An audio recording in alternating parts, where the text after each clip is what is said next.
how do we know that the plane in these videos is flight MH370, right? We're talking about two different videos, Yeah. which we'll show them here in just a second. But yeah, that's my first question. What do you say to that? No, that's a good question. Yeah. So right away, the time frame of the videos that we've seen emerged right after the plane went missing. And on the first video, it says received March 12th, 2014, which is 4 days after the plane went missing. There's actually metadata in the video. It's not in the description, but the metadata that tags MH370. RegicideAnon made a Twitter account 3 days later after they published the videos on May 19th, or they published on May 19th, 2014, the first video. And they made the Twitter account May 22nd, 2014. And in that, they said, watch this before it gets deleted. And they actually tagged MH370 in there as well. Now, if that's not enough, then the drone video, which was released a week later or 2 weeks later, roughly after the first video, June 6th is when it says it was received. June, I think 12th or 13th, I may have that wrong, was the date where it was supposedly published. That one is a thermal video from a drone from the side. And then that one is actually a perfect overlay of MH370 exactly. And I have that actually, at least currently, as time of this video, in the banner of my profile on Twitter as well. So, because I think that's really just absolute proof that what is being represented in these videos is MH370. It's also the capabilities of the plane are perfect in with respect to a 777-200 while in a turning formation, while in descent, performing an emergency maneuver, like slightly more of a turn than what you would expect from a standard circle formation. And so I think that's pretty strong evidence. But the last piece as well is that in the satellite video, it says NROL 22 in the bottom left, which is the first launch from the National Reconnaissance Office of the SBIR system in 2006. And you can see coordinates that move 6 times. We were able to definitively determine that that is the coordinates of the Nicobar Islands, which so happens to be the exact location of where the plane supposedly turned into the South Indian Ocean around 1840 UTC. And that raw telemetry data was not made publicly available until May 28th, 2014, which is 9 days after the video was published. So the person, if they made these videos, knew a lot about the plane, more than the public really knew. And they produced it really quickly with information that would have been military classified information and information that wasn't really publicly available. All right. Yeah, fair enough. So you're 100% confident that the plane in the videos is that. Otherwise, the rest doesn't make sense, right? The rest of the investigation doesn't make sense.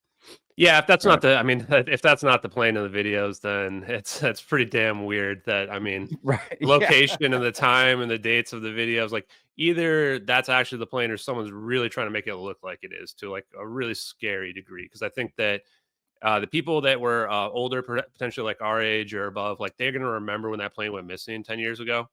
And it was, everything was obfuscated. We had no idea what was going on. Like we thought the plane was in the South China Sea. It wasn't for weeks later until people started to have like some real idea of what the flight path of the plane was, which really narrows down the possibility of like, you know, being able to make that video and what it implies, you know, in addition to all the evidence said before. But it is a, So you're a common basically question. saying, yeah, no, for sure.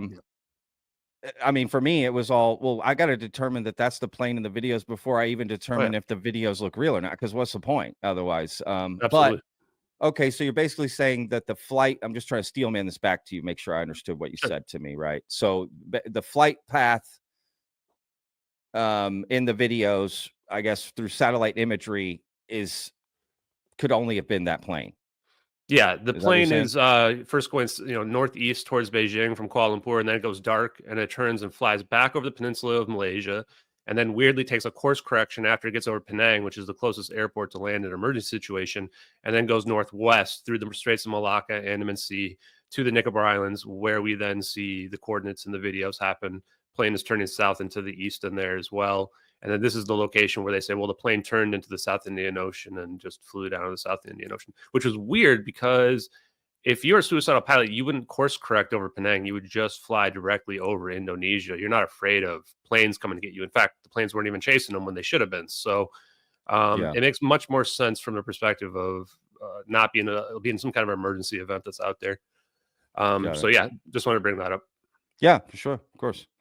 All right. Is it cool? One last thing, sorry if I yeah, forgot. go ahead. Was the satellites. So early on, we were tracking every single satellite that was in orbit. You can use this website. I think it's called like planet365.com or something. It's a pretty obscure website, but it has amateur historical trajectories of all the satellites that were in orbit, and they're very accurate. And satellites don't they move around the Earth in a very predictable way. They can't generally change their speeds either. And turns out USA 229, which was a naval ocean surveillance satellite pair, was right over there at the Straits of Malacca at 1840 UTC, basically staring down at the coordinates we see as well. This is significant because this satellite is a rare pair set. Most satellites are just one satellite, but this one has a pair next to it. All naval ocean surveillance satellites do. And the first video from RegicideAnon is in 3D stereoscopic, which is side by side, but not duplicated. Like it's actually two different, slightly different perspectives.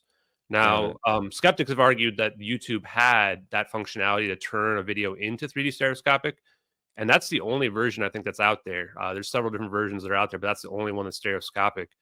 So we don't know if it requires two satellites. We have two satellites staring down, and they're at approximately the right angle for the right time. We don't know the exact time the plane's disappearing, but within a few minutes.